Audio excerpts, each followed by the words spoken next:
All right, JHK here for the AllStar, and join me right now is Bantamweight prospect Ashiek Ajim. Did I say it right? Ashiek Ajim. Oh, Jim. Okay. I heard an announcer say Ajim, and that's why I said it that Ah, way. All right, it sounds good. All right, man. Hey, you got this big fight coming up November 7th, CES 65. How you feeling? You just got out of practice. What did you do today? I've been in the gym since 11. So you want me to go through the whole day for you? Yeah, I'll go. man. For sure. For sure. Yeah. So I was in here in the morning for pro practice, MMA grappling. Then we did some. I did some cardiac like power intervals, and then I got a little break, little rest. Then taught a private. Then taught a class. Then did some kickboxing, and then just got done with some wrestling. Dang, So that's a hectic now I'm here. day. Now, for yourself, like which day of the week is the most strenuous you believe during camp? um, Tuesday and Thursdays are probably the hardest. They're the toughest. What do you Yeah, have those definitely. days? Tuesdays is Tuesdays like a hard sparring night. So normally I come at the night, not so it's not the longest day, but it's definitely the most compact. Um, so I do some gi jujitsu, then some like basic striking, then some more kickboxing, and then we do hard sparring at the end of the night. And then that's definitely the toughest during the week. Then Thursday is like the schedule I just told you, um, and in between like Monday, Wednesday, and Friday, they're also tough, definitely. But I try to take it a little lighter. So like if I'm rolling or sparring or just moving around, I try to control the pace to go a little bit lighter. But sometimes you can't. Yeah. You can't really control it. Depending on your partner. Yeah, it does escalate pretty easily, right? Yeah. And Saturdays are tough too because there's another. It's another sparring day. Not the hardest sparring day, but because we use the smaller gloves. But it's definitely tough rounds. And Sunday, sometimes I'll take Sunday off, but sometimes I'll come in for the competition class for jujitsu. All So right. Now, for yourself, man, you haven't really had many setbacks inside the cage. You know, a couple. You had one in your amateur days early on. Could you take us back to that fight? You know, you lost a majority decision, but it was only your second fight as an amateur. Well, how did that change you? yeah.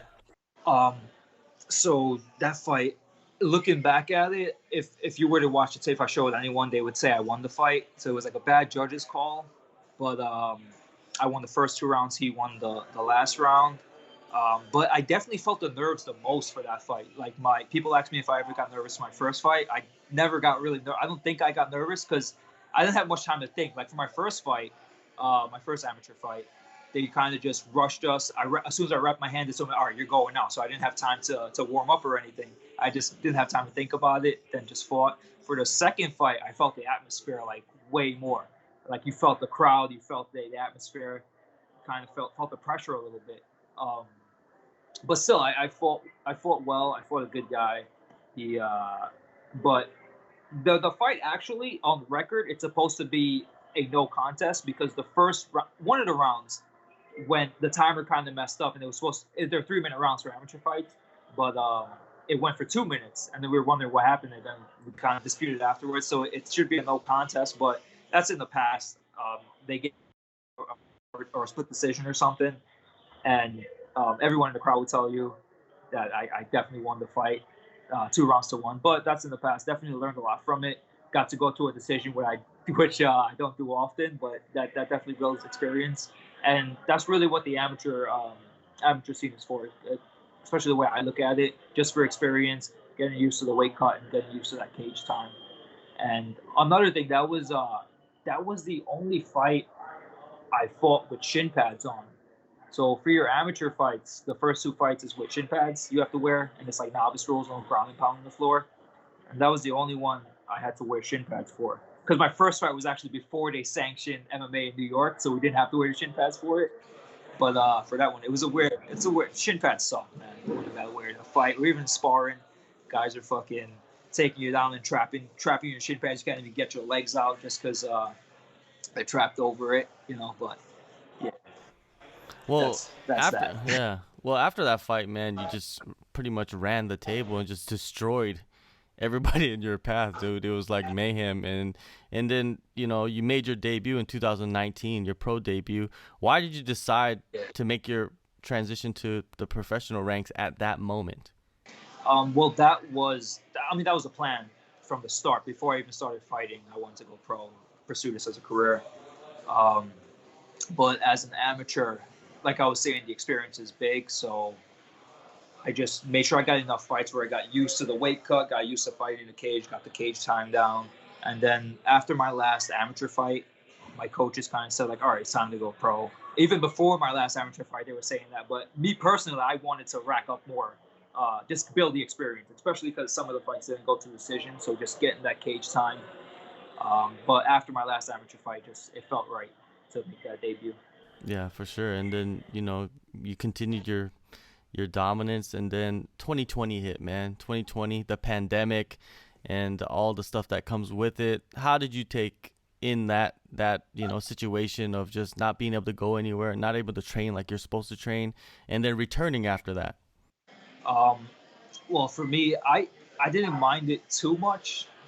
That was around March of 2020 when the shutdown happened and you had to stay in. But for me, I was just I train. I'm in the gym day in and day out, so I kind of needed a break.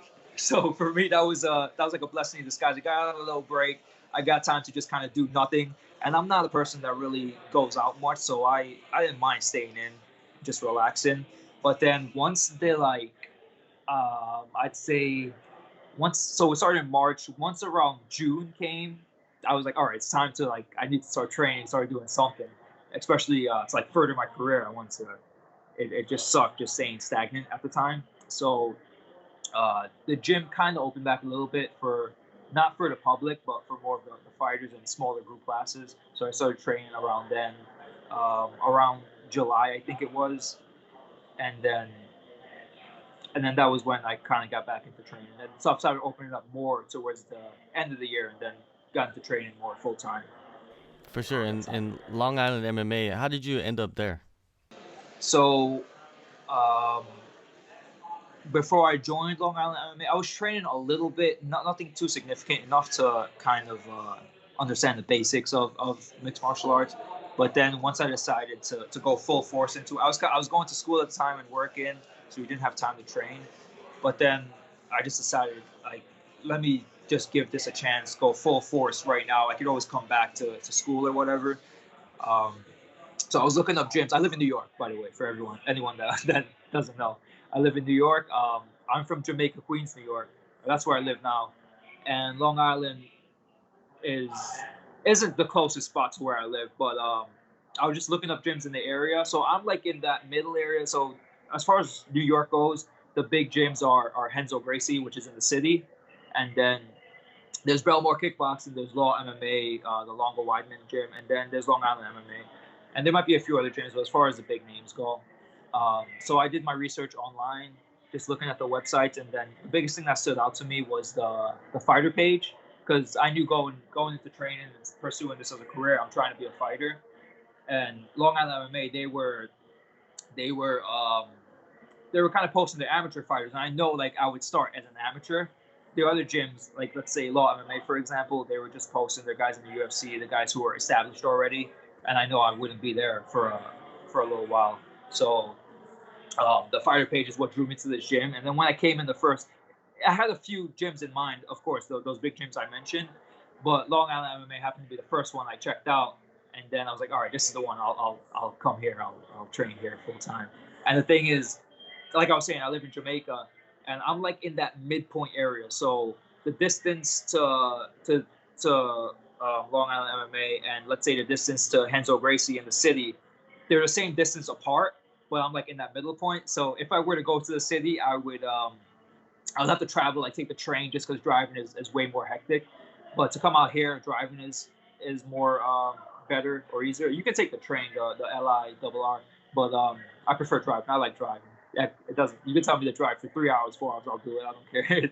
It's fun for me. So I didn't mind driving day in day out here to train and go back. So that's how I ended up here. And talk about the first couple of weeks, in pro practice, because there's a good few names out there at Long Island MMA. Yeah.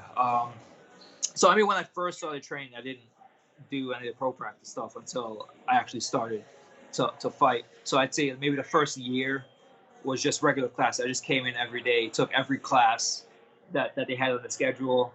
Um, so the coaches kind of had to recognize me, and then they're like, all right, this kid keeps showing up. And I just kept getting better and better. And then eventually, when it got to a point where I started fighting, I would take the pro classes. And at the time, even now, the fighters, the more established names, guys in the UFC were like Ryan LaFleur, Dennis Bermudez, and Chris Wade, and a few other guys who were in Bellator and other organizations. And it was tough, man. They just fuck you up. But you learn to like get used to that, and you get better from it. And then the one thing I always mention that what I love about the sport is you see that progression. You see yourself getting better, and that's what you see. Like you say you're rolling with somebody one day, and you feel like you're getting better and better, and then they're not getting the better of you. Then you kind of realize, all right, I'm getting better at this. I see the progression happening, and that's probably the best part about it. Yeah, I could imagine, man. Did I answer your question there? I'm not sure. Did I answer your question? Yeah, for sure, man. For sure, man. Yeah, I feel the same way, man. It's like you get in there, and even through my experience of jiu-jitsu, it's like you get in there and you're a white belt, and you're sparring like blue, purple belts, and they are messing you up bad, man. And then the defense becomes the best offense after a while, if you think about it, right?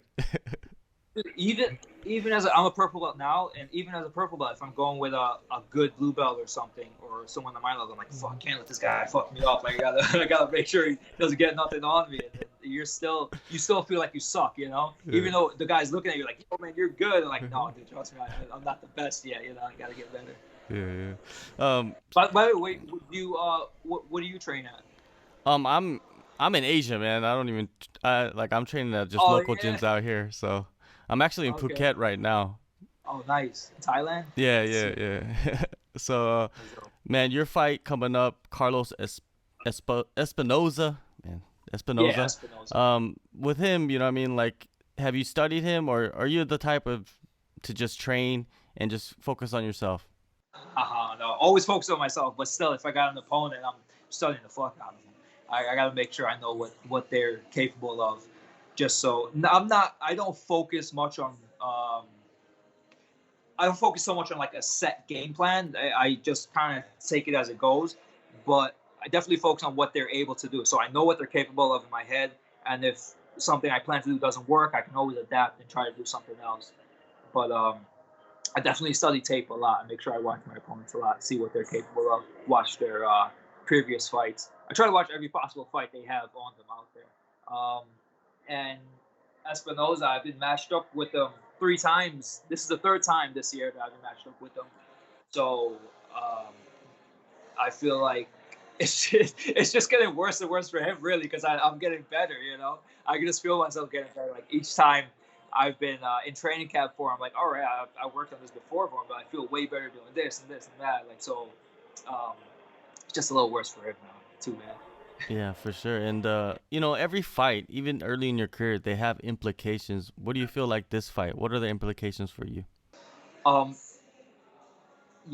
So I would say I guess it's more of a step up because he definitely has experience. He's 6-4, I think his record is, and I'm 4-1.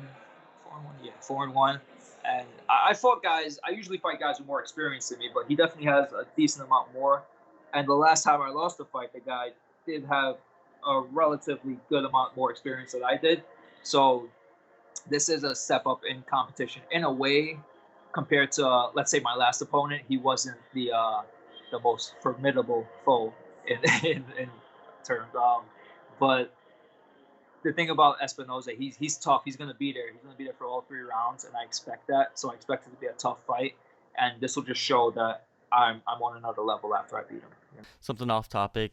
Kansas, they already do this now, and Colorado, they just adopted open scoring for MMA fights. What is your take on open scoring, and how do you think it will impact fights and just the sport in general?